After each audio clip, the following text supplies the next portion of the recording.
सहनाववतु सहनौ भुनक्तु सह वीर्यङ्करवावहै तेजस्विनावधीतमस्तु मा विद्विषावहै।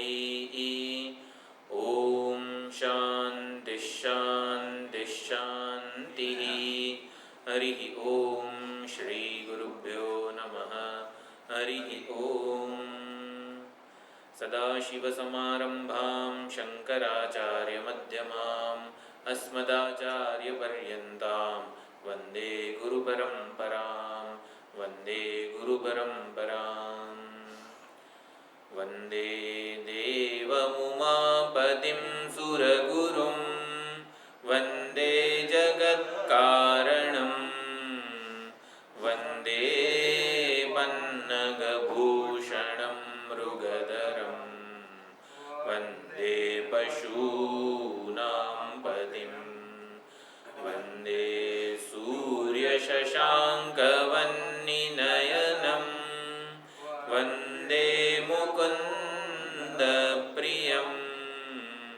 वन्दे भक्तजनाश्रयं च वरदं वन्दे शिवं शङ्करं वन्दे शिवं शङ्करम्।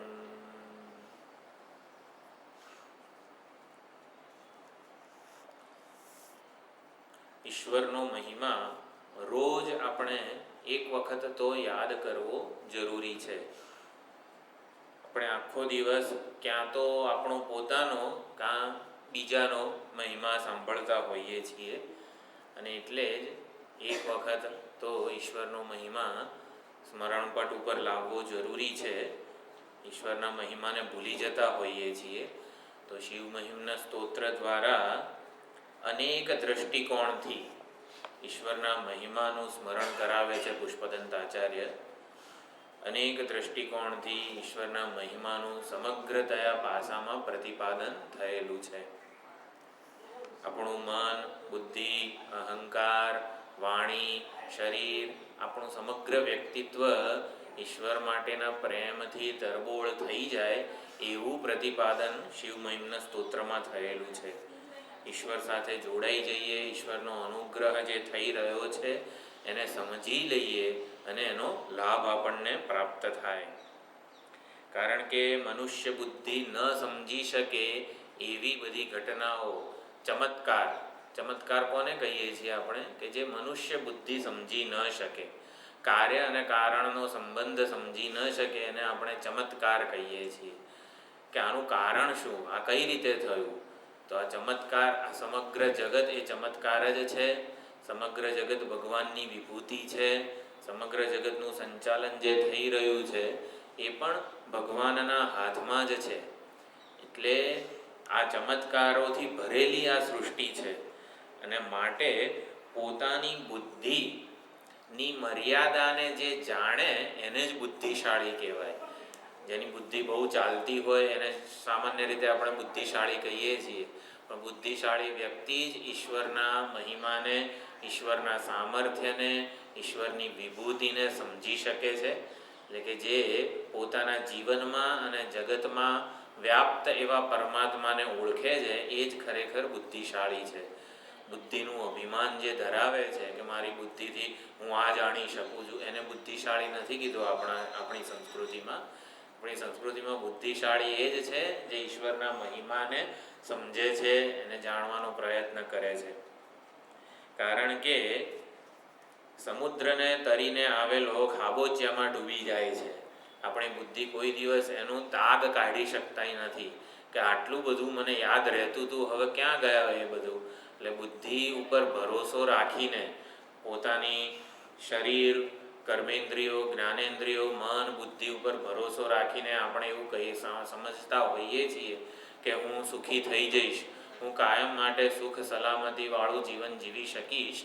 પણ હકીકતમાં એવું નથી. આપણી બુદ્ધિની, આપણા વ્યક્તિત્વની મર્યાદાને સમજીને આપણે ઈશ્વરના મહિમાને સમજીએ, ઈશ્વરના મહિમાનું ગાન કરીએ. એ હેતુથી જ આપણા બધા આચાર્યોએ જુદા જુદા સ્તોત્રો રચેલા છે.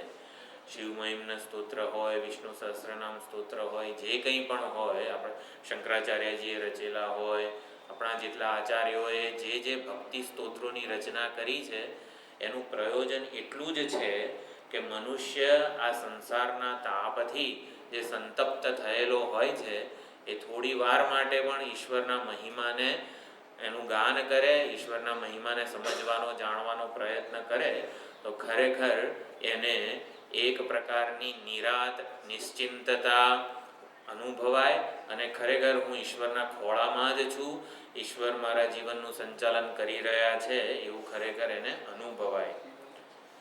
એટલે ઈશ્વરના મહિમાને ન જાણવો એ જ સાચો ઈશ્વર માટેનો પ્રેમ જન્મવાનું કારણ છે. આપણા હૃદયમાં ભગવાન માટે સાચો પ્રેમ છે કે નહીં એવી આપણને ખબર કઈ રીતે પડે? જો ઈશ્વરના મહિમાને જાણીશું તો સાચો આપણા હૃદયમાં સાચો પ્રેમ જન્મશે. એટલા માટે જ આ બધા ભક્તિ સ્તોત્રો ઉપર વિચાર કરવો જરૂરી થઈ ગયો છે કે જાણીશું તો ઈશ્વર પ્રત્યે સાચો પ્રેમ જન્મશે. અત્યારે પ્રેમ ઉપર છલ્લો પણ ભલે કેમ ન હોય, આપણે મહિમાને જાણતા કેમ ન હોઈએ, છતાં પણ એ પ્રમાણે પ્રયત્ન કરતા હોઈએ છીએ, સ્તોત્રગાન કરતા હોઈએ છીએ. પણ સ્તોત્રનો અર્થ વગેરે સમજીશું તો સાચો પ્રેમ જન્મશે. જીવનની ઘટનાઓમાં અહંકારનું, બુદ્ધિનું પ્રાધાન્ય પણ જોઈ શકાય છે. અહંકારની પૂજા થતી હોય છે, પરંતુ આ બધું ભણીએ ત્યારે ખબર પડે કે ખરેખર જીવનમાં આપણું જીવન જે છે ઈશ્વરના હાથમાં જ છે. આપણા જીવન રથના સારથી ભગવાન જ છે. એટલે બાળક જ્યારે રડતું હોય, રડતા બાળક, એને પેટમાં દુખતું હોય, ભૂખ લાગી હોય, ગમે તે હોય, રડતા બાળકને એક ચોકલેટ બતાવીએ તો તરત એ રડવાનું બંધ કરે છે, પોતાનું બધું દુઃખ ભૂલી જાય છે અને ગેલમાં આવી જાય, પ્રસન્ન થઈ જાય. તો એવી જ રીતે આ ચોકલેટ જેવું આપણું આ ઈશ્વરનું સ્મરણ છે, ઈશ્વરના મહિમાનું ગાન છે. આપણે પણ જીવનના વ્યવહારમાં એટલા વ્યસ્ત થઈ ગયા હોઈએ છીએ એટલે જે કંઈ દુઃખ વગેરે સમસ્યાઓ હોય છે તો બાળક જેવા આપણે, ઉપમન્યુ જેવા આપણે રડતા હોઈએ તો આપણા માટે ભગવાનનું સ્મરણ આ ચોકલેટ સમાન છે કે આપણે આપણું રડવાનું બંધ થઈ જાય, આપણે આપણું દુઃખ ભૂલી જઈએ અને આપણે પોતે ઈશ્વરના જ ખોળામાં છીએ એવું આપણને અનુભવાય અને સંપૂર્ણ નિરાત નિશ્ચિંતતા આવી રીતે આપણને અનુભવાય સાક્ષાત. એવો કંઈક પ્રયત્ન પુષ્પદંત આચાર્યએ આ શિવ મહિમના સ્તોત્રમાં કરેલો છે. 6 શ્લોકોની વિચારણા થઈ છે કે વૈદિક સંસ્કૃતિમાં આવી રીતે આપણી દરેક હૃદયની લાગણીને અનુસાર ભક્તિનું પ્રતિપાદન થયેલું છે. પરતત્વ રૂપે ઈશ્વરનું નિરૂપણ થયું હોય તો એ જ્ઞાન પ્રધાન નિરૂપણ છે. તો પહેલા 9 શ્લોકોમાં જ્ઞાન પ્રધાન નિરૂપણ છે. ભગવાન શંકર, ભગવાન શિવજી, મહાદેવ કોણ છે, એમનું સ્વરૂપ કેવું છે, એમનો સ્વભાવ કેવો છે, આ બધું જ્ઞાનપરક એમના મહિમાને સમજવાનો પ્રયત્ન કરવામાં આવ્યો. આપણે જો ઉપનિષદો વગેરેનું અધ્યયન કરતા હોઈએ તો એ ઈશ્વરની પરતત્વ રૂપે ભક્તિ થઈ કહેવાય. પછી આપણે જ્યારે ભગવદ્ ગીતામાં જે કર્મયોગ વગેરેનું અધ્યયન કરતા હોઈએ, કર્મયોગનું અનુષ્ઠાન કરતા હોઈએ કે જે સમગ્ર જગતને ચલાવી રહ્યો છે, સૃષ્ટિ મંડાણ છે સર્વ એણી પેરે, ભગવાને સંકલ્પપૂર્વક સમગ્ર સૃષ્ટિનું સર્જન કરેલું છે, સંકલ્પપૂર્વક સમગ્ર જગતને ચલાવી રહ્યા છે. તો આ પ્રમાણે જે સમગ્ર જગતનો નાથ છે, જગત નિયંતા છે, એવા ભગવાનને કેવી રીતે પૂજી શકાય? તો આપણા કર્તવ્ય કર્મરૂપી પુષ્પો ભગવાનને અર્પણ કરીએ, એટલે કે ઈશ્વર પ્રીત્યર્થે કરીએ, ઈશ્વરની આજ્ઞા સમજીને કરીએ. મારામાં કર્તવ્ય કર્મ કરવાની જે સૂઝ, જે સામર્થ્ય છે ભગવાનનું છે એવું માનીએ. કર્તવ્ય કર્મના માલિક ન બનીએ, એનો યશ આપણે પોતે ન લઈએ, યશ ભગવાનને આપીએ. આપણે તો ભગવાનના હાથનું નિમિત્ત છીએ, ગૌણ કર્તા બનીને રહીએ, મુખ્ય કર્તૃત્વ ઈશ્વરને સમર્પિત કરીએ. આવી રીતે ઈશ્વરની ભક્તિ થાય, એટલે ભગવાનની ઈશ્વર તત્વ રૂપે ભક્તિ થાય. જે જગન્નાથ છે, જગન નિયંતા છે, એની ભક્તિ થાય. અને જે કોઈ પણ ફળ મળે, આપણે જે કંઈ કર્મ કરતા હોઈએ એ ફળમાં પ્રસાદ બુદ્ધિ હોય, સમષ્ટિમાં વહેંચણી કરીને એ ફળ ઉપર આપણે એને ભોગવીએ. તો આ ઈશ્વર તત્વની ભક્તિ થઈ કહેવાય. પછી ઈશ્વર તત્વની ભક્તિ પણ બુદ્ધિની પરિપક્વતા માંગી લે છે. અને એનાથી નીચે જે આવે છે અંતર્યામી તત્વ. અંતર્યામી તત્વ રૂપે પણ ભગવાનની ભક્તિ આપણા શાસ્ત્રોમાં કીધેલી છે. અંતર્યામી એટલે ઘટ ઘટ મેં રામ. આપણા બધામાં જે કોઈ પણ વિશેષતા છે, વિશેષ સ્વભાવ છે, જે કંઈ પણ કુશળતા છે, એ અંતર્યામી સ્વરૂપ ભગવાનને લીધે છે. અગ્નિમાં બાળવાનું સામર્થ્ય અંતર્યામીનું છે, પાણીમાં પલાળવાનું સામર્થ્ય અંતર્યામીનું છે. આવી જ રીતે વાણીમાં બોલવાનું, શબ્દોને ઉચ્ચારણ કરવાનું સામર્થ્ય પણ વાણીના અંતરાત્માને લીધે છે. તો આ અંતર્યામીની ભક્તિ થઈ કહેવાય.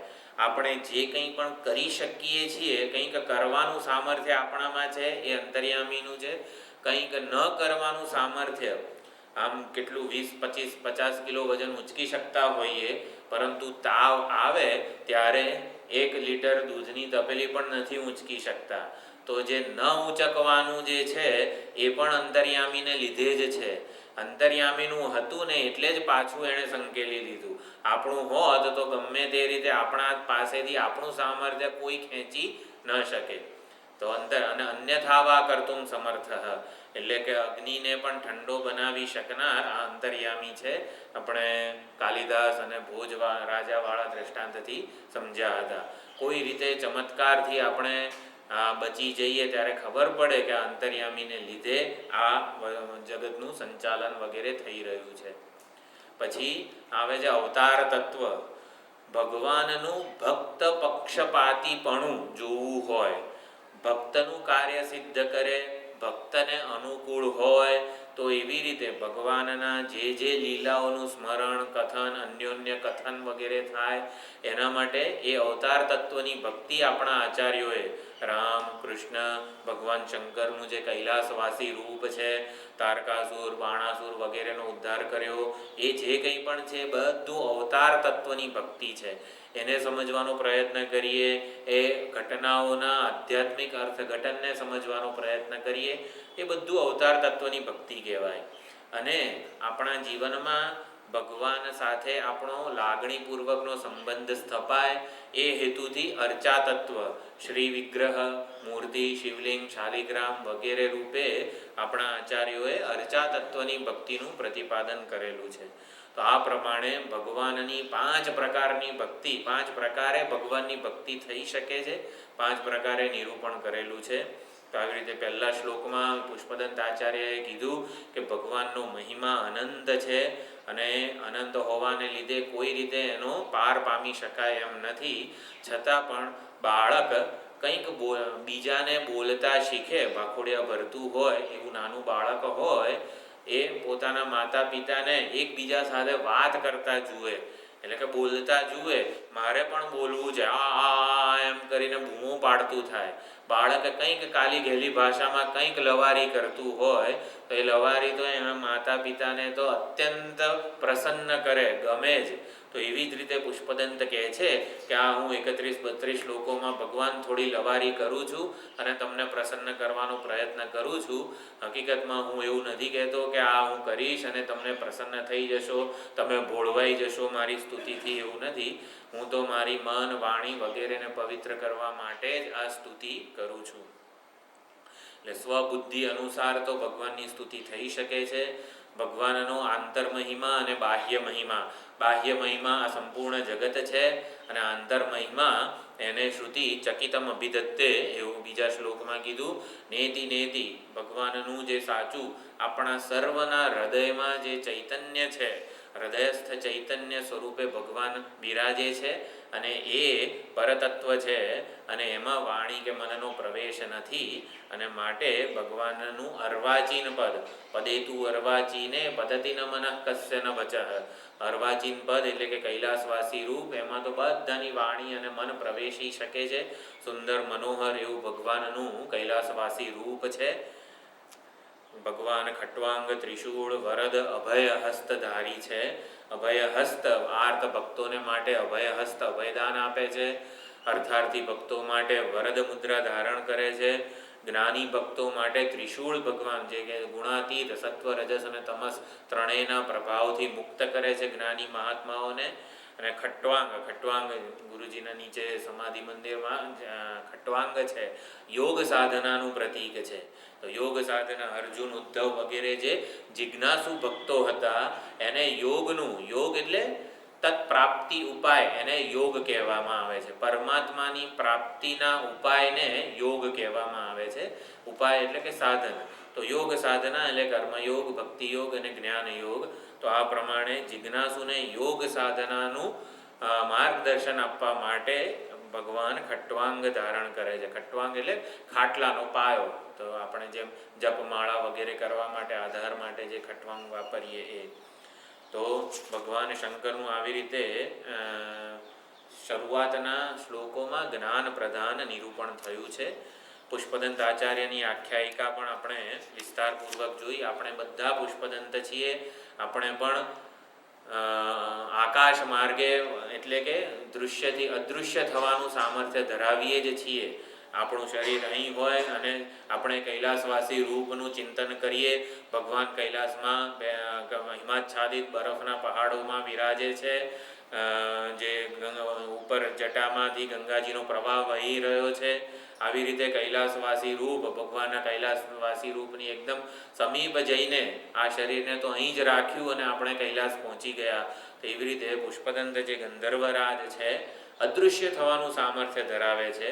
તો આપણામાં પણ અદૃશ્ય થવાનું સામર્થ્ય છે. શિવ નિર્માલ્ય ઉપર પગ પડ્યો અને પોતાનું અદૃશ્ય થવાનું સામર્થ્ય ગુમાવી બેઠા. તો એવું શિવ નિર્માલ્ય એટલે શું? શિવજીને અર્પણ થયેલી વસ્તુને શિવ નિર્માલ્ય કહેવાય. શિવ નિર્માલ્યનું સાક્ષાત શિવજી જેટલું જ મહત્વ છે. જે કંઈ પણ દૂધ વગેરે દ્રવ્યો, બિલીપત્ર વગેરે અર્પણ થયા હોય તો એના ઉપર પગ પડવો એટલે કે શિવજીનો અપરાધ થવો. રાધ વસ્તુ, રાધ સંસ્કૃત શબ્દ છે. રાધ એટલે સેવા અને અપરાધ, અપરાધ થઈ જવો એટલે ખોટી રીતે સેવા થઈ જવી. તો ખોટી રીતે સેવા, અપરાધ ક્ષમાપન એટલે ભગવાન મારાથી આ અપરાધ થઈ ગયો છે, આપના મહિમાનું ઉલ્લંઘન થઈ ગયું છે અને માટે હવે આરાધના કરું છું. અપરાધના એને સુધારવા માટે, મારા અપરાધ થઈ ગયા છે એને સુધારવા માટે હું ભગવાનની આરાધના કરું છું. આરાધના એટલે સાચી સેવા. સાચી ભક્તિથી, સાચી સમજપૂર્વક આપણે સેવા કરીએ ભગવાનની. તો શિવ નિર્માલ્યનું જે ઉલ્લંઘન થઈ ગયું, જે શિવ અપરાધ થઈ ગયો એની ક્ષમા રૂપે પુષ્પદંત આચાર્યએ શિવ મહિમ્ન સ્તોત્રની રચના કરી. અને શિવ મહિમ્ન સ્તોત્રની વેદ તુલ્ય મહાત્મ્ય એનું છે. જ્યારે શિવ મહિમ્ન સ્તોત્રની રચના કરી, ભગવાનના ભૂતગણો, પ્રેત વગેરે બધા સાથે નંદી ઉપર સવાર થઈને પ્રગટ થાય છે, ત્યારે પુષ્પદંત આચાર્યને થોડો મદ જન્મે છે કે મેં આટલા સંસ્કૃતના શ્લોકો રચ્યા અને ભગવાન પ્રસન્ન થઈ ગયા, ભગવાને દર્શન આપ્યા. ત્યારે એ પુષ્પદંત આચાર્યને જન્મેલા મદથી નંદી હસવા લાગે છે. નંદીના દાંત ઉપર શિવ મહિમ્ન સ્તોત્રના બધા જ શ્લોકો અંકિત થયેલા હતા. એટલે કે બતાવે છે કે શિવ મહિમ્ન સ્તોત્ર એ સનાતન છે. એની પહેલેથી વેદોની સાથે નિત્ય છે, વેદની સાથે જ એની ઉત્પત્તિ થઈ છે. કોઈએ રચ્યું હોય આ શિવ મહિમ્ન સ્તોત્ર એવું નથી. આમ પ્રમાણે આ એનું વેદતુલ્ય મહાત્મ્ય પણ ગાવામાં આવેલું છે આપણા આચાર્યો વડે. 1 થી 9 શ્લોકોમાં ભગવાનનું સાકાર નિરાકાર રૂપનું વર્ણન છે. અર્વાચીન પદ એટલે સાકાર એટલે કે કૈલાસવાસી રૂપ, અને શાશ્વત પદ છે જે આપણા સર્વના હૃદયમાં હૃદયસ્થ ચૈતન્ય સ્વરૂપે બિરાજે છે ભગવાન. ભગવાનને પણ જગતનું સંચાલન કરવાનું છે, નિયંત્રણ કરવાનું છે, પણ 2 મિનિટ જેમ આપણે પણ સૂઈ જઈએ છીએ એમ ભગવાનને પણ નિરાત ક્યાં મળે? ભગવાનને સૂવું હોય તો ક્યાં જાય? આપણા હૃદયમાં. એટલે હૃદયસ્થ ચૈતન્ય સ્વરૂપે ભગવાન જે છે એ ભગવાનનું સાચું સ્વરૂપ છે. તો એ પ્રમાણે જે બીજા શ્લોકમાં વગેરે વાત કરવામાં આવી, જે નિરાકાર છે, નિર્ગુણ નિરાકાર સ્વરૂપ, એનું પ્રતિપાદન થયું, જેનું શ્રુતિ નેતિ વડે પ્રતિપાદન કરે છે ઉપનિષદો. પછી 3જા શ્લોકમાં મધુસ્ફીતા વાચઃ જે શ્લોક છે એમાં પુષ્પદંત આચાર્ય કહે છે કે વેદવાણીના નિર્માતા ભગવાન તમે છો. જો સંપૂર્ણ વેદવાણીમાં કર્મકાંડ અને જ્ઞાનકાંડ એવા 2 વિભાગો છે. કર્મકાંડ મધુર છે, સાંભળવામાં મધુર લાગે એવા વેદ મંત્રો છે, અને જ્ઞાનકાંડ એટલે કે ઉપનિષદમાં અર્થનું ગાંભીર્ય છે, અર્થની મધુરતા છે. તો એવા જે સમગ્ર વેદના સર્જક છો, વેદવાણી આપનામાંથી જ નિશ્વાસ રૂપે પ્રગટ થઈ છે. તો એવા વેદમાંથી અમુક શબ્દો હું ચૂંટીને તમારા જ ખજાનામાંથી તમને પાછું આપું એવું કંઈક કરીએ છીએ આ સ્તુતિ કથન વડે. તો એનાથી તમે પ્રસન્ન થઈ જાઓ એવું કોઈ પ્રયોજન નથી, પરંતુ હું મારા મન વાણી સમગ્ર વ્યક્તિત્વને ઈશ્વરના ગુણગાન, ઈશ્વરની મહિમાના ગુણગાન ગાવા દ્વારા પવિત્ર કરવાનો પ્રયત્ન કરું છું. મારા સ્વાર્થ અને અભિમાનથી જે દોષો મારામાં આવી જ ગયા છે એને હું આવી રીતે સુધારવાનો પ્રયત્ન કરું છું. પછી ચોથા શ્લોકમાં ભગવાનના ઐશ્વર્યનું પ્રતિપાદન થયું. ભગવાનનું ઐશ્વર્ય, વેદોમાં ભગવાનનું કેવું ઐશ્વર્ય પ્રતિપાદન થયેલું છે કે ભગવાન સમગ્ર જગતનું સર્જન, પાલન અને લય કરે છે. તો સર્જન, પાલન, લય કરનાર ભગવાનનું જે ઐશ્વર્ય છે, તવૈશ્વર્યમ યત્ત જગત ઉદય રક્ષા પ્રલય કૃત. તો જગતનો ઉદય, રક્ષા અને પ્રલય કરનારું આપનું જે ઐશ્વર્ય છે એને વિહંતુમ વ્યાક્રોશિમ વિદધતે ઇહૈકે જડદીય. આપનું ઐશ્વર્ય વેદોમાં પ્રગટ થયેલું છે, અને કોઈ પણ બુદ્ધિશાળી માણસ તો સમજી જ શકે છે કે આ જગત જે છે એ એના નિર્માતા, એટલે સર્જનહાર જે છે એ પરમાત્મા છે. પરંતુ કેટલાક નાસ્તિકો આપના ઐશ્વર્યનું ખંડન કરવા વાળી વાણી બોલે છે, અભવ્ય વાણી છે, અને એટલા માટે એમનું ક્યારેય કોઈ દિવસ કલ્યાણ થવાનું નથી. કે ભગવાન હોય તો દેખાવો જોઈએ ને, કોણે કીધું આ ભગવાનનું આ જગતનું સંચાલન ભગવાન કરે છે વગેરે ઘણા બધા આક્ષેપો. દરેકે દરેક જે 5 પ્રકારની ભક્તિ આપણે જોઈ, તે 5 પ્રકારની જે ઈશ્વર તત્વનું પ્રતિપાદન થયું છે એના ઉપર આક્ષેપો કરે છે. તો એ આક્ષેપોનું સમાધાન પણ જેવો યક્ષ તેવો બલિ, એ ન્યાય જ આપવામાં આવ્યો. પછી 5મા શ્લોકમાં ભગવાનનો, એટલે 4, 5 અને 6 શ્લોકમાં નાસ્તિકો જે આક્ષેપો કરે છે ભગવાનના ઐશ્વર્યને ખંડિત કરવા માટે, કે ભગવાને કઈ ચેષ્ટા કરી જગતનું સર્જન કરવા માટે.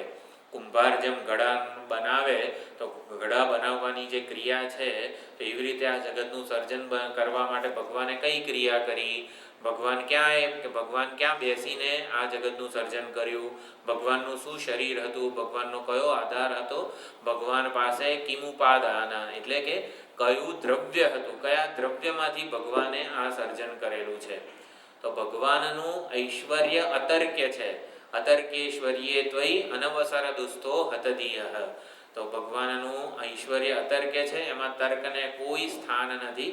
તર્કપૂર્વક આપણે ભગવાનને સમજી નથી શકવાના. તર્ક એટલે યુક્તિ, યુક્તિ એટલે બુદ્ધિ. આપણી બુદ્ધિથી ભગવાનના ઐશ્વર્યને આપણે સમજી શકીએ એવું નથી, અતર્ક્ય છે. અને માટે એને સમજવા માટે તો ભક્ત હૃદય, એકદમ પ્રેમાળ, શ્રદ્ધા અને ભક્તિપૂર્ણ હૃદય જ જોઈએ. આ જગતનું રહસ્ય પામવા માટે વૈજ્ઞાનિકો ખૂબ પ્રયત્ન કરી જ રહ્યા છે કે જગત શેમાંથી જન્મ્યું છે, કઈ રીતે ટકી રહ્યું છે. પણ વૈજ્ઞાનિકોને કોઈ દિવસ એનો સાચો ઉત્તર મળવાનો નથી, કારણ કે વૈજ્ઞાનિકોની પણ બુદ્ધિ એ જગતનો જ એક ભાગ છે. જે જગતનું સર્જન છે, સર્જાયેલી છે, સર્જાયેલી વસ્તુ કદાપી સર્જનહારને પામી ન શકે. સર્જનહારનું જે સામર્થ્ય છે, સર્જનહારનું જે સ્વરૂપ છે, એને પોતાની રીતે સમજી ન શકે. એટલે બુદ્ધિએ શરણાગતિ જ સ્વીકારવી પડે કે હા, વેદોએ જે પ્રમાણે પ્રતિપાદન કરેલું છે એને સમજવામાં આપણે આપણી બુદ્ધિને દોડાવવાની છે. સ્વતંત્ર રીતે ભગવાને કઈ રીતે જગતનું સર્જન કર્યું, તો એ કોઈ દિવસ એનો સાચો ઉત્તર મળવાનો નથી. એના બદલે આપણી બુદ્ધિને આપણા આચાર્યો, આપણા શાસ્ત્રો, એની શરણે મૂકીએ તો આપણને ભગવાનનું સાચું સ્વરૂપ જાણવા મળે. અને આ જ પ્રમાણે 6થા શ્લોકમાં પણ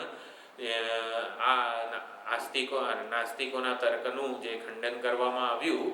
અવયવવાળી કોઈ પણ વસ્તુ એની જાતે જ સર્જાઈ જાય. ઘણા લોકો આપણા જે નાસ્તિકોના આક્ષેપોનું ખંડન કર્યું 5મા શ્લોકમાં, એટલે ભગવાનને સ્વીકારવા તૈયાર નથી, અને માટે એવું સમજી લે છે કે આ જગત એની જાતે જ અસ્તિત્વમાં પહેલેથી છે, એની જાતે જ અસ્તિત્વમાં આવ્યું છે. તો અવયવોવાળી કોઈ પણ વસ્તુ એની જાતે જ જન્મી જાય, જાતે જ અસ્તિત્વમાં આવે એવું શક્ય નથી. કોઈ પણ ઘડો હોય, ઘડાનું સર્જન કેવી રીતે થયું? તો કે કુંભાર વગર તો સર્જન થાય નહીં. કોઈ કે આ 6થો શ્લોક છે એ સ્વભાવવાદી, જગત એ હોવું એ એના સ્વભાવે જ છે. એટલે જગતનું સર્જન ભગવાને નથી કર્યું, જગતનું સર્જન પહેલેથી, એટલે જગત છે જ પહેલેથી. સ્વભાવવાદી 6થા શ્લોકમાં એવું કહે છે કે જગત પહેલેથી છે, ભગવાન જેવું કંઈ નથી. એટલે કે આવું કેમ? તો કે ઘડાનું સર્જન, અવયવવાળી કોઈ પણ વસ્તુ હોય તો એનું સર્જન થયેલું જ હોય. ઘડાનું સર્જન કઈ રીતે થયું એવું આપણે કહીએ તો કે એવું હતું કે માટીના કણો બધા જેમ વેર વિખેર પડેલા જ હતા. થોડી ભેજવાળી હવા આવતી ગઈ અને માટીના કણો આમ ભેગા થતા ગયા, એકબીજા સાથે ચોંટાતા ગયા અને પછી આમ ઘડો સરસ બની ગયો. આપણા ઘરે માટલું છે, માટલું કઈ રીતે બન્યું? તો આવી રીતે માટીના કણો બધા જેમ તેમ પડેલા હતા અને ભેજવાળી હવા અને પવન આવતા ગયા અને એમ બધા માટીના કણો એકબીજા સાથે જોડાઈ ગયા. આ સ્વભાવવાદીનો તર્ક છે કે આવી રીતે જગત જે છે ને આમ સ્વભાવથી જ બની ગયું છે, એનો સર્જનહાર કોઈ નથી. તો એના ઉત્તર એને એ પક્ષનું ખંડન કરતા અહીંયા 6થા શ્લોકમાં કીધું અવયવવાળી કોઈ પણ વસ્તુ, અજન્માનો લોકાહા, એટલે કે સંપૂર્ણ જગત અજન્મા છે, પહેલેથી જ છે, સ્વભાવે જ છે. તો કિમ અવયવંતોપી જગતામ અધિષ્ઠાતારમ કિમ, અધિષ્ઠાતા એટલે સર્જનહાર. જેમ કુંભાર વગર ઘડો ન બને એવી રીતે અધિષ્ઠાતા એટલે કે સર્જનહાર વગર કોઈ દિવસ આ ભવવિધિ એટલે સર્જન વિધિ શક્ય નથી. અને ભગવાન સિવાય બીજા કોઈએ જગત બનાવ્યું હોય તો ભગવાન સિવાય બીજા કોઈએ જગત બનાવવા માટે કયો પરિશ્રમ કર્યો હશે? અનીશો વા કુર્યાદ ભુવન જનને કફ પરિકરઃ. અનીશ એટલે કે ઈશ્વર નથી એવો કોઈ, આપણા જેવો સાદો, કંઈક થોડી ઘણી શક્તિ હોય તો એવો કોઈક સાદો જે અનીશ છે, ઈશ્વર નથી, ઈશ્વર ન હોય એવા કોઈ કે ભુવન જનને, આ સંપૂર્ણ જગતને જન્માવવામાં કહ પરિકરઃ, કયો પ્રયત્ન કર્યો હોય? આ મંદ બુદ્ધિવાળા સ્વભાવવાદી એટલે કે આધુનિક નાસ્તિકો કહી શકાય, આ જગતના સર્જનાર રૂપે ભગવાનને સ્વીકારવા તૈયાર નથી. તો આ પ્રમાણે નાસ્તિકોના જે આક્ષેપો હતા એનું ખંડન 4, 5 અને 6 શ્લોકોમાં કર્યું. નાસ્તિકોના તર્કનું, આક્ષેપોનું ખંડન કર્યું અને પછી આસ્તિકોના મતભેદની હવે અહીંયા 7મા શ્લોકમાં ચર્ચા કરે છે પુષ્પદંત આચાર્ય.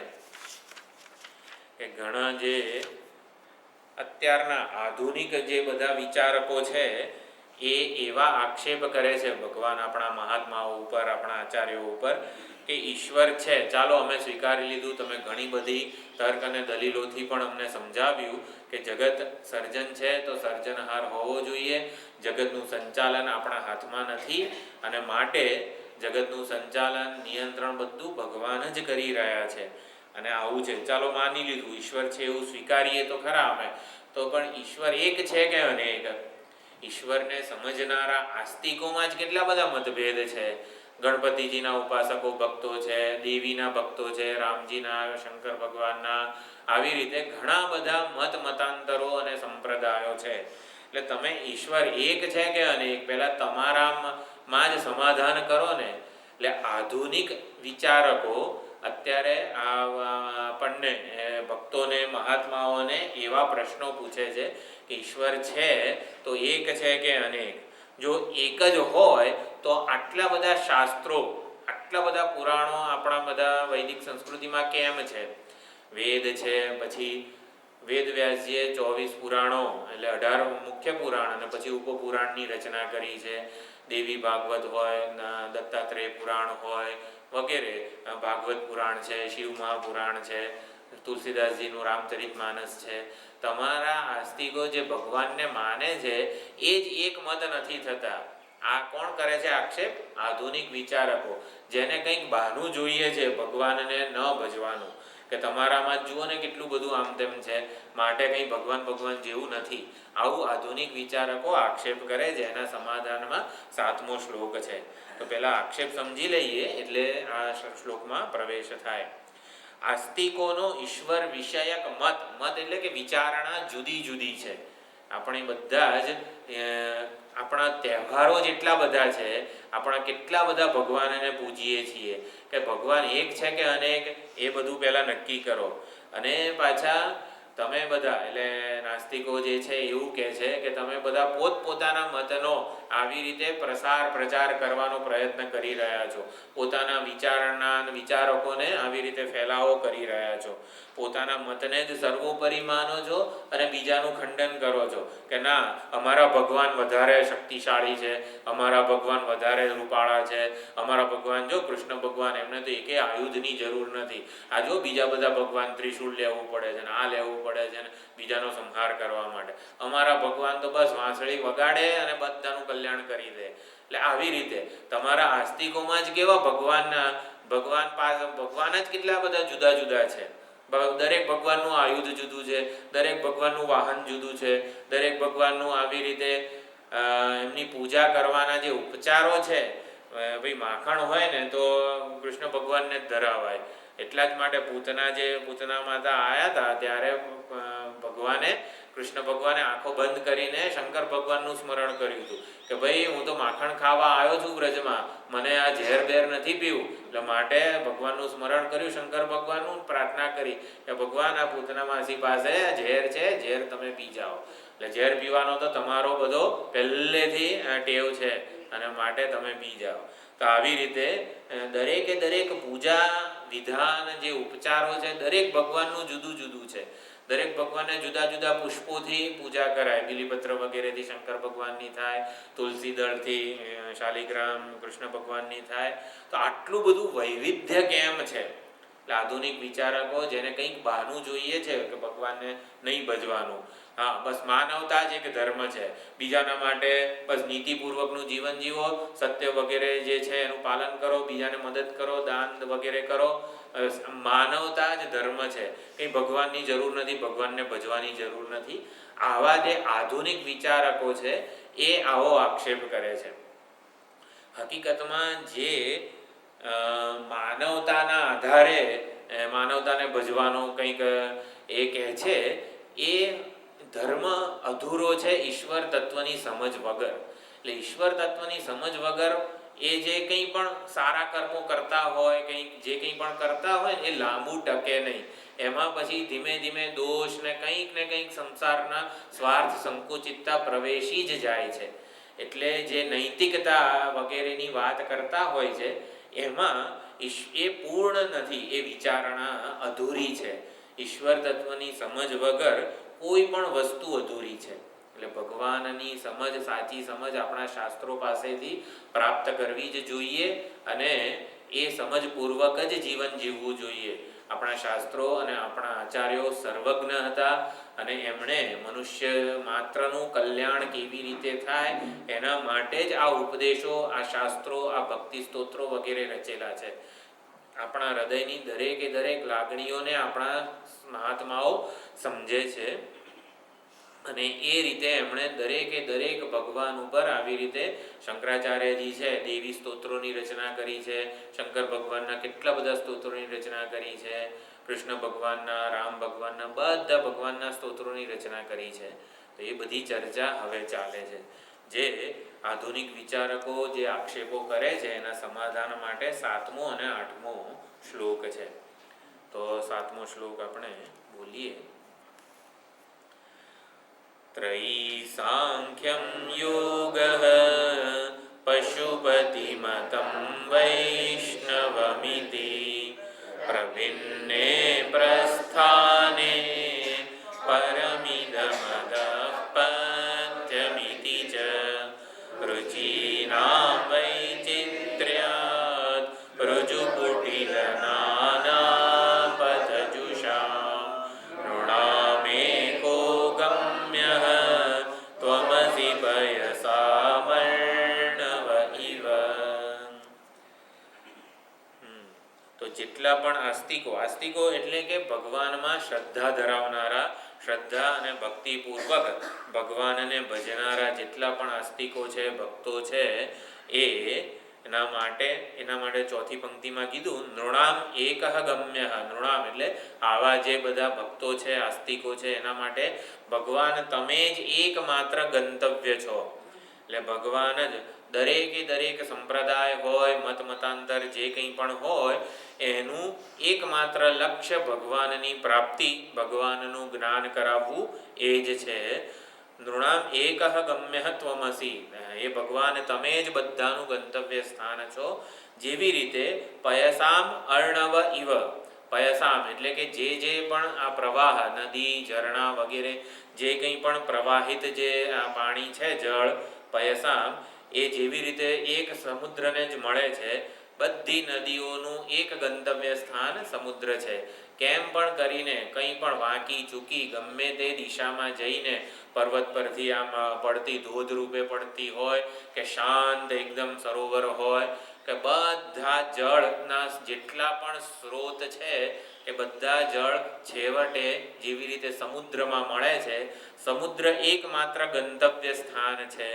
એવી જ રીતે ભગવાન જે કંઈ પણ આપણા વૈદિક શાસ્ત્રમાં એટલે કે અત્યારે જે સંપ્રદાયો છે એ બધા સંપ્રદાયોનું એકમાત્ર લક્ષ્ય છે ભગવાનની પ્રાપ્તિ, ભગવાનનું જ્ઞાન.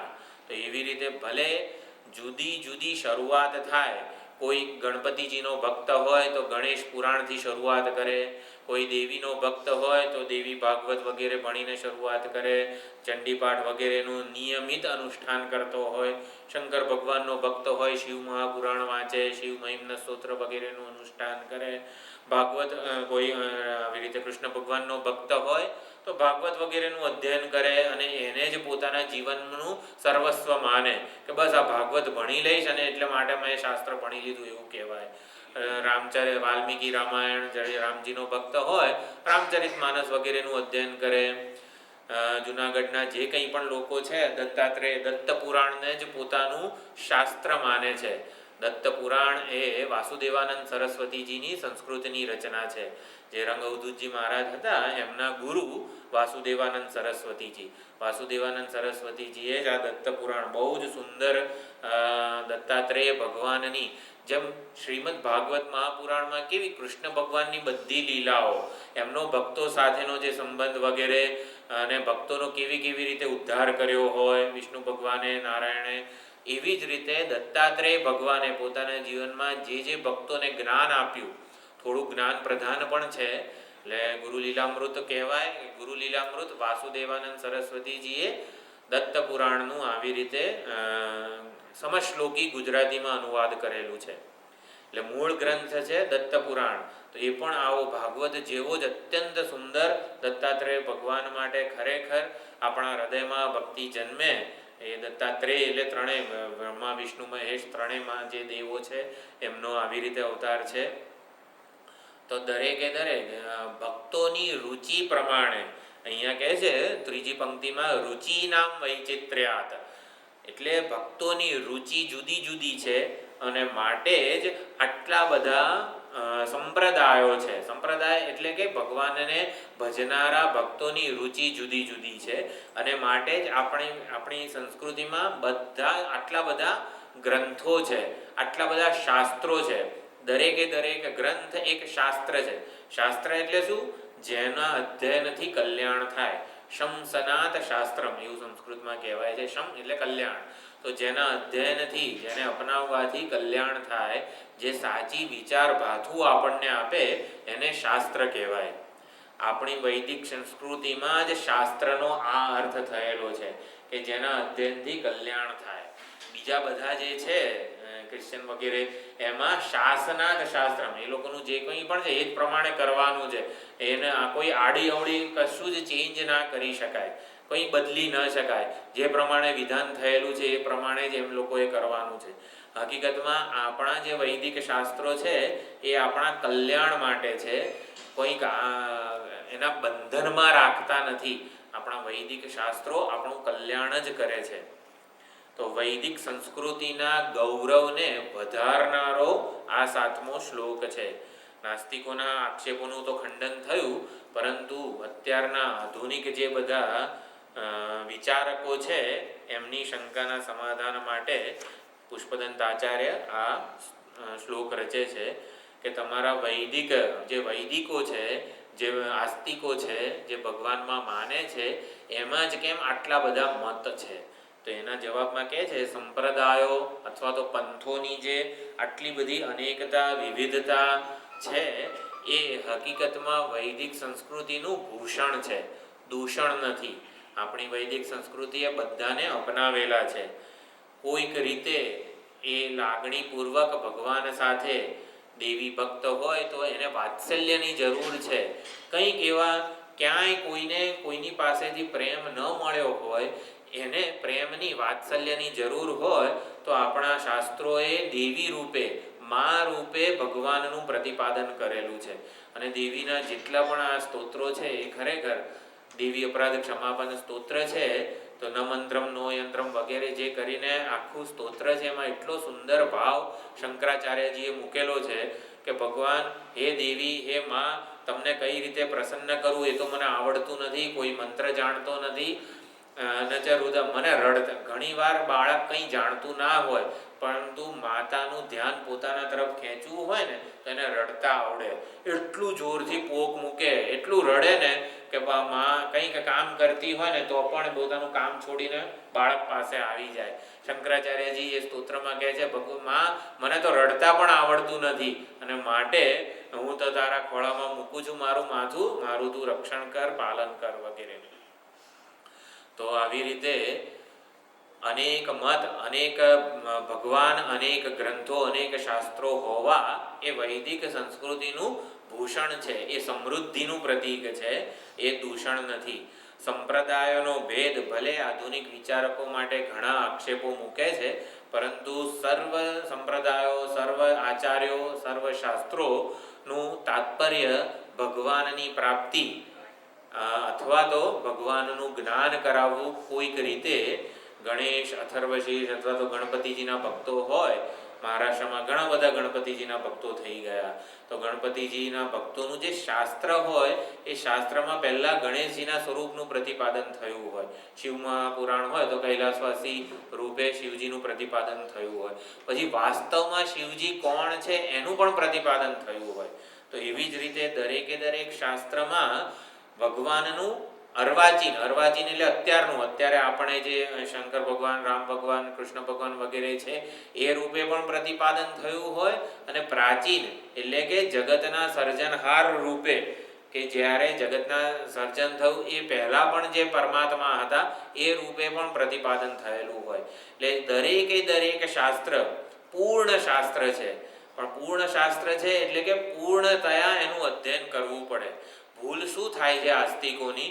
થોડુંક ભણી લે છે અને પછી એવું માની લે છે કે મેં બધું ભણી લીધું છે. પૂરેપૂરું કોઈ ગુરુ પાસે બેસીને ભણતું નથી અને એટલા માટે એકબીજાનો દ્વેષ કરે છે. કે દેવી ભક્તો હોય ને એને થોડાક આ શંકર ભગવાનના ભક્ત જો ને, તમારા શંકર ભગવાન તો કેવા છે, બધી અપવિત્ર વસ્તુઓ ધારણ કરે છે, આમ તેમ. કૃષ્ણ ભગવાનના ભક્તો એમને એવું થાય કે જો શંકર ભગવાનના આમ તેમ છે વગેરે. એટલે જો ભાંગ વગેરે પીએ છે, અમે તો આવી રીતે પવિત્ર છીએ વૈષ્ણવો. એટલે કે એકબીજા માટે થોડોક પણ જે દ્વેષ કે વગેરે જન્મે છે એનું કારણ પોતાનું શાસ્ત્ર કોઈ પૂરેપૂરું પોતાના આચાર્ય પાસે ભણતું નથી. હકીકતમાં પૂરેપૂરું જો અધ્યયન થાય પોતાના આચાર્યની સન્નિધિમાં તો કોઈના માટે દ્વેષ ન રહે, કારણ કે ભગવાનનું સાચું સ્વરૂપ શરૂઆતમાં પછીથી પ્રતિપાદન થતું હોય છે. એટલે પૂરેપૂરું ભણવું જોઈએ. આસ્તિકોને એક જ સલાહ અહીંયા પુષ્પદંત આચાર્ય આપે છે કે તમારા જે શાસ્ત્રો છે એને ગુરુ પાસે પૂરેપૂરા ભણો. થોડુંક ભણીને એવું ન માની લો કે મેં આ બધું ભણી લીધું છે, જાણી લીધું છે. કોઈ પણ જે ઉદાહરણ આપ્યું, કોઈ પણ નદી જેમ સમુદ્રને જ અંતે મળે છે. સર્વદેવ નમસ્કારમ કેશવમ પ્રતિગચ્છતિ એવું કહેવામાં આવ્યું છે. તો એવી જ રીતે અહીંયા નૃણામ એકઃ ગમ્યઃ, તો ભગવાન ગમે ત્યાંથી પોતાની આધ્યાત્મિક યાત્રાનો પ્રારંભ કરે. કોઈ પણ મનુષ્ય પોતાનું કલ્યાણ ઈચ્છે છે, પોતાનું કલ્યાણ ઈચ્છનાર કોઈ પણ મનુષ્ય જે કોઈ પણ શાસ્ત્રથી પોતાની આધ્યાત્મિક પ્રગતિ કરે જે એ છેવટે તો જેમ સમુદ્રમાં બધી નદીનું જળ મળે એવી જ રીતે ભગવાન જ એકમાત્ર લક્ષ્ય છે, એકમાત્ર ધ્યેય છે. ભગવાનનું જે સાચું સ્વરૂપ છે, આપણા સર્વના હૃદયમાં જે હૃદયસ્થ ચૈતન્ય સ્વરૂપે બિરાજી રહ્યા છે, એને જાણીએ એ ભગવાનનું જ્ઞાન જ ભગવાનની પ્રાપ્તિ છે. અને માટે એકમાત્ર ગંતવ્ય સ્થાન છે. દેવીની ઉપાસનાથી કંઈક જુદું પ્રાપ્ત થશે, શંકર ભગવાનની કૃષ્ણ ભગવાનની ઉપાસનાથી આરાધનાથી કંઈક જુદું ફળ પ્રાપ્ત થશે એવું નથી. બધાને ભગવાનની જ પ્રાપ્તિ થવાની છે. ભગવાન પ્રાપ્ત થનાર જેમ નદીઓ ગમે તે માર્ગે સમુદ્રને મળે છે એવી જ રીતે આ જે કોઈ પણ સાધના હોય, આપણી જે કોઈ પણ આધ્યાત્મિક યાત્રા હોય, જ્યાંથી શરૂઆત થઈ હોય, શરૂઆત જ ભેદવાળી છે. કોઈકે આ શાસ્ત્રથી શરૂઆત કરી છે પોતાની આધ્યાત્મિક યાત્રાની, કોઈકે બીજા શાસ્ત્રથી શરૂઆત કરી છે. એટલે શરૂઆતને અહીંયા પુષ્પદંત આચાર્ય પ્રભિન્ને પ્રસ્થાને, તો પ્રસ્થાન એટલે શરૂઆત, કે તમે શરૂઆત પોતાની આધ્યાત્મિક યાત્રાની શરૂઆત ક્યાંથી કરો છો? તો બધા ભક્તોની, બધા આસ્તિકોની આ પ્રસ્થાનમાં જ પ્રભિન્નતા, અનેકતા, વિવિધતા છે. હકીકતમાં બધાનું લક્ષ્ય કે ગંતવ્ય તો એકમાત્ર ભગવાનનું જ્ઞાન અને ભગવાનની પ્રાપ્તિ જ છે. રુચિનામ વૈચિત્ર્યાત રુજુકુટિલ નાના પથજુષામ, તો દરેકે દરેક મનુષ્યની રુચિ જુદી જુદી છે. અને રુચિની વિવિધતાને લીધે જ આપણા જેટલા આચાર્યો હતા, રામાનુજાચાર્યજી હોય, વલ્લભાચાર્યજી હોય, શંકરાચાર્યજી હોય, આ બધા આચાર્યોને, મહાત્માઓને આપણા મનની રુચિ ખબર હતી. એટલે એ પ્રકારે રુચિ અનુસાર ભગવાનનું નિરૂપણ થયું છે. ભગવાનની પ્રાપ્તિના સાધનોનું આચાર્યોએ પ્રતિપાદન કરેલું છે. રામાનુજાચાર્યજી એટલે ભગવાનના બહુ જ મોટા ભક્ત થઈ ગયા હતા. વલ્લભાચાર્યજી પણ આજે ભગવત સેવા વગેરે આપણા ઘરમાં જે અત્યારે સેવા વગેરે ચાલે છે, શ્રી વિગ્રહ શાલિગ્રામ હોય, ભગવાન શિવજી શિવલિંગ હોય, આ બધું ચાલે છે કારણ કે શંકરાચાર્યજી, વલ્લભાચાર્યજી, આ બધા આપણી વૈદિક સંસ્કૃતિના આચાર્યોએ આ ભગવદ સેવા આપણા ઘરમાં ચાલુ કરવામાં આવી છે. એ બધું જે ચાલે છે એ માત્ર આચાર્યોને જ આભારી છે. આ બધા આચાર્યો સર્વજ્ઞ હતા. આચાર્યોને એકબીજા સાથે કોઈ જ મતાંતર કે વિરોધ નહોતો, પરંતુ આચાર્યોએ તે સમયની જરૂરિયાત પ્રમાણે આ સાધન, તે ભક્તિનું સાધન લોકોને આપેલું છે. એટલે એ વખતની જરૂરિયાત હતી, એ વખતની જે પરિસ્થિતિ હતી એ પ્રમાણે આપણા આચાર્યોએ આપણને ભક્તિનું સાધન આપેલું છે. એટલે એને જ પૂર્ણ, એને જ અંતિમ માનવાની જરૂર નથી. અંતિમ સાધન તો ઉપનિષદોનું અધ્યયન થાય, ગુરુ સમીપમાં રહીને ગુરુકુળવાસ દરમિયાન ઉપનિષદો વગેરેનું અધ્યયન થાય. એ જે જ્ઞાન માર્ગ છે, બધા ભક્તિ માર્ગ, જ્ઞાન માર્ગ, કર્મ માર્ગ વગેરે જે છે એ છેવટે ઉપનિષદના અધ્યયન સુધી દોરી જાય છે. કોઈ પણ ભક્તિ વગેરે સાધન છે અંતઃકરણની શુદ્ધિ કરે, આપણા હૃદયને નિર્મળ કરે, આપણા હૃદયમાં ઈશ્વર પ્રેમ જગાડે. એટલે બધા જેટલા સંપ્રદાયો છે એનું એકમાત્ર કામ સાચો ઈશ્વર પ્રેમ જગાડવાનું છે. એકવાર સાચો ઈશ્વર પ્રેમ આપણા હૃદયમાં જાગે ત્યારે પછી એનું સાચું સ્વરૂપ શું છે ને એ જાણવાની ઈચ્છા થાય. અને એ જ્યારે જાણવાની ઈચ્છા થાય ત્યારે ઉપનિષદોના શરણ આપણે સ્વીકારીએ. એ અંતિમ અથવા તો સૌથી રુજુ માર્ગ છે. એટલે જે રુજુ કુટિલ નાના પથજુષામ એ લખેલું છે, તો રુજુ એટલે અત્યંત સરળ, સીધો જે આપણને રસ્તો હોય કે જ્યાં ક્યાંય આડા અવળી ના જવાનું હોય, તો એવો સીધો રસ્તો અત્યંત રુજુ માર્ગ કયો છે?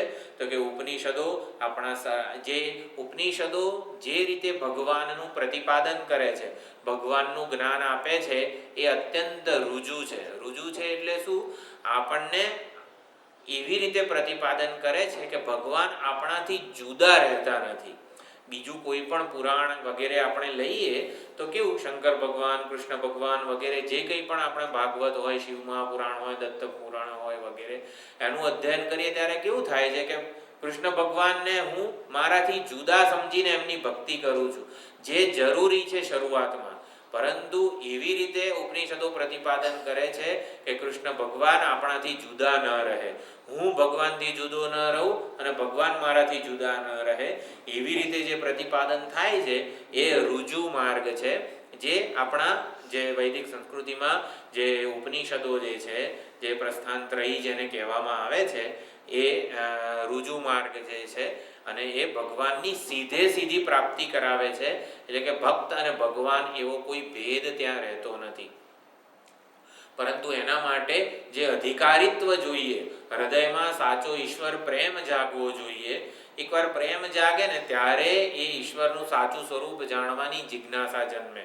તો આપણા હૃદયમાં સાચો ઈશ્વર પ્રેમ જન્માવનારા બધા પુરાણો, આપણા બધા મહાત્માઓ જે થઈ ગયા, એ બધા મહાત્માઓએ જુદી જુદી રીતે આપણા હૃદયને સમજ્યા અને હૃદયમાં ઈશ્વર પ્રેમ જગાડવાનો પ્રયત્ન કર્યો છે. તો કોઈક રીતે સાચો ઈશ્વર પ્રેમ જન્મે એના માટે જુદા જુદા ગ્રંથો લખ્યા. એવું નથી કે જુદા ભગવાનનું એમાં પ્રતિપાદન થયું છે. કૃષ્ણ ભગવાન કરતાં શંકર ભગવાન જુદા છે, બેઉને એકબીજા સાથે બનતું નથી, એવી રીતે ગ્રંથોમાં પ્રતિપાદન નથી થયું. હકીકતમાં આપણા હૃદયમાં કોઈક રીતે સાચો કૃષ્ણ ભગવાન માટેનો, શંકર ભગવાન માટેનો પ્રેમ જન્મે એ હેતુથી જ, કારણ કે આપણી રુચિ જુદી જુદી હતી. કોઈકને આ આભૂષણો અલંકારો માટે કોઈક વધારે આકર્ષણ ન હોય, લાગણી ન હોય, પ્રેમ ન હોય. આપણને તો સાદું જે સંન્યાસીઓ જે છે એ બધા શંકર ભગવાનના ભક્તો કહેવાય. વૈરાગ, જ્ઞાન અને વૈરાગ્યની પ્રધાનતા જેનામાં છે એ બધા શંકર ભગવાનને પૂજે, એમના આરાધ્ય દેવ એ હોય. શંકર ભગવાનનું જ દક્ષિણામૂર્તિ સ્વરૂપ, દક્ષિણામૂર્તિ રૂપે અવતાર ધારણ કર્યો છે. જેમ ભગવાન નારાયણે કૃષ્ણ, રામ વગેરે રૂપે 24 અવતારો જે છે એ ભગવાન નારાયણે લીધા છે, એવી રીતે શંકર ભગવાને દક્ષિણામૂર્તિ રૂપે અવતાર ધારણ કર્યો છે. સનક, સનંદન, સનતકુમાર અને સનાતન, જે 4 સનતકુમારો કહેવાય છે, સનક, સનંદન, સનતકુમાર અને સનાતન, આ જે 4 ભાઈઓ, 4 જે કહેવાય છે બ્રહ્માજીના માનસ પુત્રો, તો એમને સંન્યાસી ધર્મ કે જ્ઞાનનો ઉપદેશ આપવા માટે ભગવાને, શંકર ભગવાને દક્ષિણામૂર્તિ રૂપે અવતાર ધારણ કર્યો છે. આપણા ગુરુજીના આશ્રમમાં પણ, જ્યાં અમે ઋષિકેશ ગયા હતા, ત્યાં પણ આવી રીતે દક્ષિણામૂર્તિ રૂપે શંકર ભગવાનની પૂજા આરાધના વગેરે થતી હોય છે. કોયમ્બતુર જે બીજો આશ્રમ છે એમાં પણ દક્ષિણામૂર્તિ રૂપ એટલે જ્ઞાન પ્રધાન, જે જિજ્ઞાસુ ભક્તો જે છે એમને ભગવાનનું સ્વરૂપ જાણવું છે, તો એ હેતુથી દક્ષિણામૂર્તિ અવતાર ધારણ કરેલો છે. તો કોઈક રીતે બધા જ ગ્રંથો, બધા જ શાસ્ત્રો અને બધા આચાર્યોએ એવી ભક્તિનું પ્રતિપાદન કર્યું કે એ ભક્તિ આપણા હૃદયમાં જાગે અને ભગવાન સાથે આપણે જોડાઈએ, ભગવાન આપણા જીવનમાં મહત્વનો બને. આપણા બધાના ઈષ્ટદેવ જુદા જુદા છે. ચલો ઈષ્ટદેવ એક જ હોય. સપોઝ એવું ધારીએ કે આપણા અહીં બેઠેલા છે ને એ બધાના ઈષ્ટદેવ શંકર ભગવાન છે. સપોઝ એવું ધારો કે એવું ધારી લઈએ કે આપણા બધાના શંકર ભગવાન, આપણે 2 મિનિટ શંકર ભગવાનનું ધ્યાન કરીએ, તો હું જે ધ્યાન કરું છું શંકર ભગવાનનું, જે કૈલાસવાસી રૂપ હોય કે ગમે તે, એ તમારા બધા કરતાં જુદું હશે. આપણા બધાનું, એટલે એ જ બતાવે છે કે રુચિની વિચિત્રતા.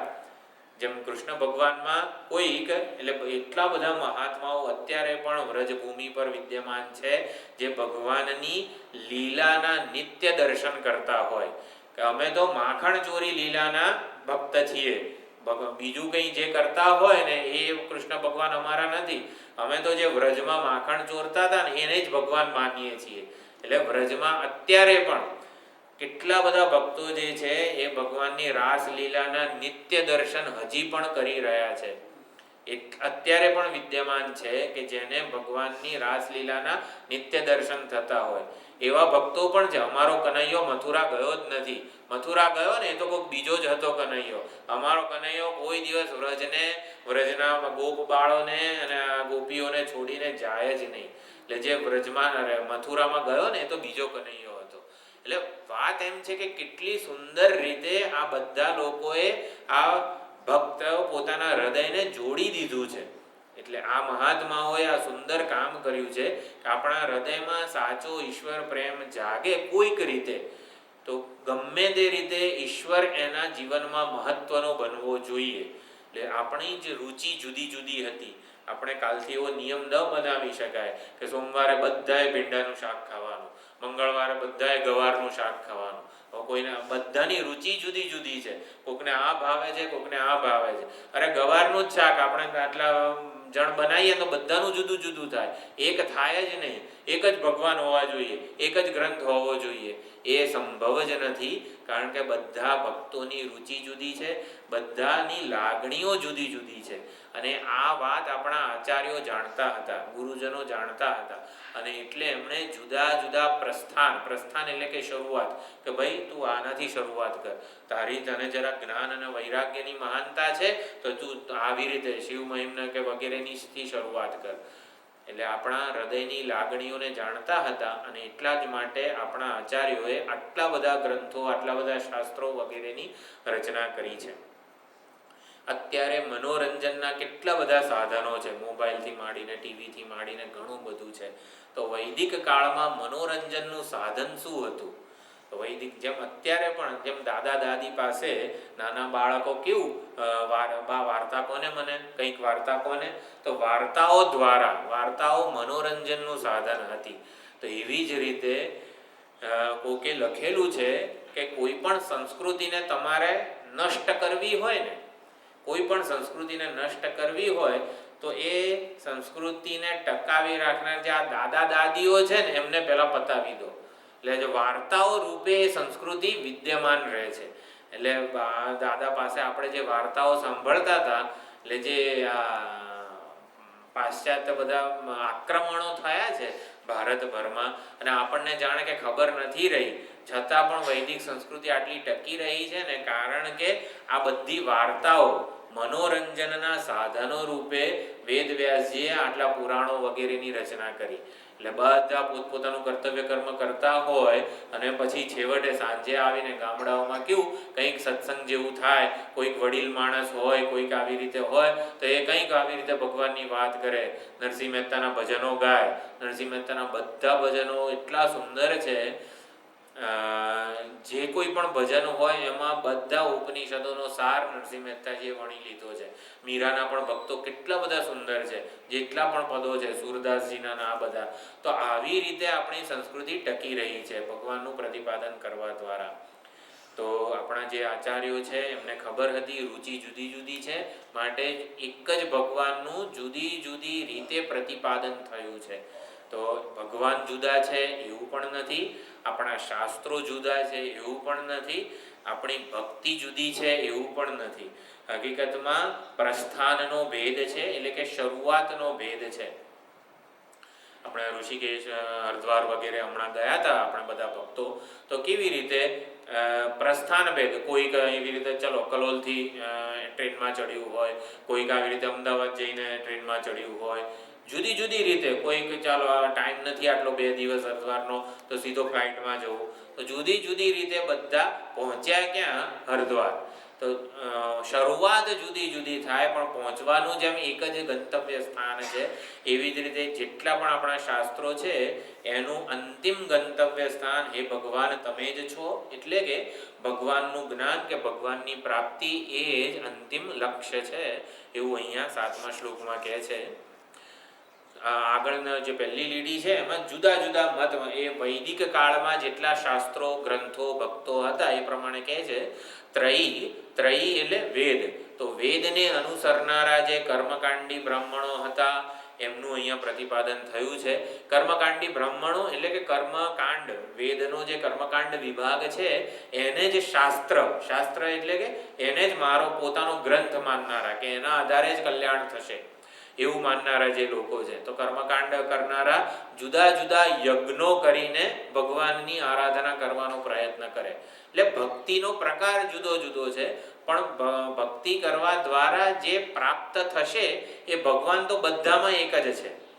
પછી સાંખ્યમ, જે સાંખ્ય મત, શ્રીમદ ભાગવત મહાપુરાણમાં જે કપિલ મુનિ અને દેવહૂતિજીનો સંવાદ છે એ સાંખ્ય શાસ્ત્ર છે. સાંખ્ય શાસ્ત્ર એટલે એમાં સંખ્યાની ગણતરીઓ, પુરુષ, પ્રકૃતિ, પંચતન્માત્રા, મહત્તત્વ, અહંકાર, આ બધું એમાં વર્ણન છે. સંખ્યાના આધારે તત્વનું નિરૂપણ થયેલું છે. તો કપિલ અને દેવહૂતિજીનો જે સંવાદ છે એને સાંખ્ય શાસ્ત્ર કહેવામાં આવે છે. સાંખ્યશાસ્ત્રમાં પણ બે ફાંટા છે. એટલે જે કપિલ અને દેવહૂતિ વચ્ચેનો સંવાદ છે એ શેશ્વર સાંખ્ય એટલે કે એમાં ઈશ્વર તત્વનો સ્વીકાર થયો છે. કપિલ મુનિનો જ કોઈ આવી રીતે શિષ્ય હોય જે અડધું ભણીને જતો રહ્યો હોય, એ આસુરી નામનો શિષ્ય હતો. એણે પણ સાંખ્યશાસ્ત્રને ભણાવવાનું શરૂ કર્યું. હા, હું તો બધું ભણી ગયો છું એટલે મને આવડે છે. આમ થોડું અડધું કરતું ભણીને જતા રહે ને એ બધા પોતાનો ફાંટો નવો કરે. એટલે આસુરી નામના શિષ્યએ નિરીશ્વર સાંખ્યવાદ કહેવામાં આવે છે કે જેમાં જગતને ચલાવનારા તત્વોનું નિરૂપણ છે પણ ઈશ્વરનો સ્વીકાર થયો નથી. પછી યોગ એટલે પતંજલિ મુનિએ યોગશાસ્ત્રની રચના કરી છે. પતંજલિ મુનિ પણ સર્વજ્ઞ હતા અને આપણા જે યોગ સાધનાનું પ્રતીક છે. કઈ રીતે ભગવાનમાં ચિત્તને આપણે સમાહિત કરીએ તો એના માટે યોગ સાધના, અષ્ટાંગ યોગ, યમ નિયમ આસન પ્રાણાયામ પ્રત્યાહાર ધ્યાન ધારણા અને સમાધિ. તો આ રીતે યોગ સાધના દ્વારા ભગવાનની પ્રાપ્તિનો એમણે માર્ગ બતાવ્યો. પછી જે પશુપતિ એટલે શિવજીના પશુપતિ શિવજી છે અને શિવજીના જે પરમ ભક્તો હોય, શિવજીને જ અંતિમ સત્ય માને. શિવજી કોણ છે, શિવજીનું સ્વરૂપ શું છે એ જાણવાનો પ્રયત્ન ન કરે. અમારે તો બસ આ શંકર ભગવાન જ. એટલે એવી રીતે જે માને છે પશુપતિ મત છે આખો. એટલે કે પશુપતિ જે છે, પશુ એટલે જીવ, આપણે બધા જીવો છીએ જે અજ્ઞાનના પાશમાં બદ્ધ છીએ અને પશુપતિ એવા ભગવાનની કૃપાથી એ અજ્ઞાન પાશમાંથી મુક્તિ થશે. પશુપતિની આરાધના કરવાથી પશુપતિ પ્રસન્ન થશે અને આપણને અજ્ઞાનના પાશમાંથી છોડાવશે. આવો મત ધરાવનારા પશુપતિ એટલે પાશુપત મત ધરાવનારા કહેવાય. પછી વૈષ્ણવમ, આપણા વૈષ્ણવો જે છે ભક્તો, એ વિષ્ણુ ભગવાનને, કૃષ્ણ ભગવાનને જ ભગવાન માને. એટલે કે એમને એવી રીતે પણ આખું એમના શાસ્ત્રોનું, વિષ્ણુ પુરાણનું, ભાગવત પુરાણનું અધ્યયન કરીએ ને તો એમને વિષ્ણુ ભગવાનની, કૃષ્ણ ભગવાનની કૃપા પ્રાપ્ત થાય. હકીકતમાં કેવું છે, પૂરેપૂરું શાસ્ત્રનું અધ્યયન કરીએ એટલે ભગવાન સાથે સાચો હૃદયમાં પ્રેમ જન્મે, ભગવાનનો અનુગ્રહ પ્રાપ્ત થાય. વિષ્ણુ ભગવાનનો અનુગ્રહ પ્રાપ્ત થાય ને તો વૈષ્ણવોને શિવજીના ભક્તો માટે જે દ્વેષ છે, શિવજી કેટલા અપવિત્ર છે. જો ને સ્મશાનની ભસ્મ ચોળેલી છે. આપણે કોઈ દિવસ ખોપરી કે સર્પ ધારણ કરીએ? કૃષ્ણ ભગવાનના ભક્તો એવું કે જો બધું અપવિત્ર વસ્તુઓ ધારણ કરે છે. આ શંકર ભગવાનને એમના ભક્તોને બધા વિભૂતિના હાથે બધું ધારણ કરે છે, બધું જેમ તેમ રખડે છે, કંઈ વસ્ત્ર વગેરેનું કોઈ ભાન રાખતા નથી. તો આવો જે દ્વેષ છે ને એ ન રહે. કોની કૃપાથી? વિષ્ણુ ભગવાનની કૃપાથી વિષ્ણુ ભગવાનના ભક્તોને શિવજી માટે અને શિવજીના ભક્તો માટે દ્વેષ ન રહે. એ લોકો આમ જરાક બીજા છે ને એવું ન લાગે. એટલે પોતાના જ દરેક ભગવાન આવી રીતે એક જ છે હકીકતમાં. તો એના સાચા સ્વરૂપનું જ્ઞાન થાય. પ્રભિન્ને પ્રસ્થાને, હકીકતમાં આ બધામાં પ્રસ્થાનનો જ ભેદ છે. પ્રસ્થાન એટલે પહેલું પગથિયું. અહીંયા આપણે સીડી હોય તો એનું પહેલું પગથિયું જે છે ને એને પ્રસ્થાન કહેવાય.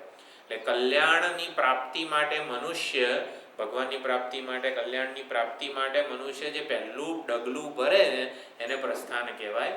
તો જેટલા પણ આસ્તિકો છે, ભગવાનના ભક્તો છે જુદા જુદા, એમાં માત્ર પ્રસ્થાનનો જ ભેદ છે, પહેલા ડગલાનો જ ભેદ છે. એમાં હરિદ્વાર જવા માટે કોઈક આવી રીતે બાય કાર જાય, બાય ફ્લાઇટ જાય, બાય આવી રીતે જાય, જુદા જુદા માર્ગે જાય પણ પહોંચે હરિદ્વાર. એવી જ રીતે જુદા ગ્રંથો, જુદા ભગવાનનો આશરો લઈને હકીકતમાં સાચી ભક્તિ થાય, સાચો ઈશ્વર પ્રેમ હૃદયમાં જન્મે અને પછી એ રીતે ઉપનિષદોના અધ્યયનથી ભગવાનનું સાચું સ્વરૂપ જાણવા મળે, જેથી ભગવાન આપણાથી જુદા ન રહે. મુખ્ય ગંતવ્ય સ્થાન શું છે? ભગવાન સાથે ઐક્ય સધાય, ભગવાન મારાથી જુદા ન રહે, એ જ એકમાત્ર આપણું લક્ષ્ય છે. ભગવદ પ્રાપ્તિ, પરમાત્માની પ્રાપ્તિ આપણા જીવનનું લક્ષ્ય છે. સમુદ્રની પ્રાપ્તિ એ બધી નદીઓનું લક્ષ્ય છે. નદીઓ ગંગા, યમુના, નર્મદા, સરસ્વતી વગેરે જાણે છે ખરી કે મારે સમુદ્રને જવાનું છે? એ કોઈ નદીને ખબર નથી કે મારે સમુદ્રને મળવાનું છે, છતાં પણ કોઈક રીતે ધસમસતીને શાંતચિત્તે ગમે તેમ કરીને સમુદ્રને મળે તો છે જ. તો એવી રીતે ભલે આપણને ખબર ના હોય કે આપણું ગંતવ્ય સ્થાન, આપણું એકમાત્ર લક્ષ્ય ભગવાનની પ્રાપ્તિ છે. હકીકતમાં આપણે બધા ભગવાનની પ્રાપ્તિનો જ પ્રયત્ન કરી રહ્યા છીએ. નદીને ખબર નથી કે મારે સમુદ્રને મળવાનું છે, એમ આપણને ખાલી ખબર નથી કે આપણે ભગવાનને મળવાનું છે, એટલે કે ભગવદ પ્રાપ્તિ કરવાની છે. આપણા શાસ્ત્રો અને આપણા આચાર્યો આપણા જીવનના લક્ષ્ય સ્વરૂપે ભગવદ પ્રાપ્તિનું પ્રતિપાદન કરતા હોય છે. તો આમ આવી રીતે સુંદર 7મા શ્લોકમાં આસ્તિકોના મત મતાંતરો વિશે જે કંઈ પણ આપણી સમજ હોય એને સુધારવાનો પુષ્પદંત આચાર્યએ પ્રયત્ન કર્યો અને એ રીતે ભગવાનની સ્તુતિ કરી. તો આ પ્રમાણે 7મો શ્લોક છે. 8મો અને 9મો શ્લોક પણ થોડોક જ્ઞાન પ્રધાન છે. પછી 10મા શ્લોકથી ભક્તિ પ્રધાન નિરૂપણ થાય છે. શંકર ભગવાને જે ભક્તો ઉપર કૃપા કરી એ ભક્તિનું ભક્ત પક્ષપાતીપણું શંકર ભગવાનનું છે એ પ્રગટ થાય છે, જેથી પણ આપણે એ બધી લીલાઓનું સ્મરણ કરી શકીએ અને ભગવાન સાથે જોડાઈ શકીએ. તો આવતા વખતે આવી રીતે 8મો અને 9મો શ્લોક જોઈ લઈશું. ઓમ પૂર્ણમદ પૂર્ણમિદં પૂર્ણાત પૂર્ણમુદચ્યતે પૂર્ણસ્ય પૂર્ણમાદાય પૂર્ણમેવાવશિષ્યતે. ઓમ શાંતિ શાંતિ શાંતિ. હરિ ઓમ. શ્રી ગુરુભ્યો નમઃ. હરિ ઓમ.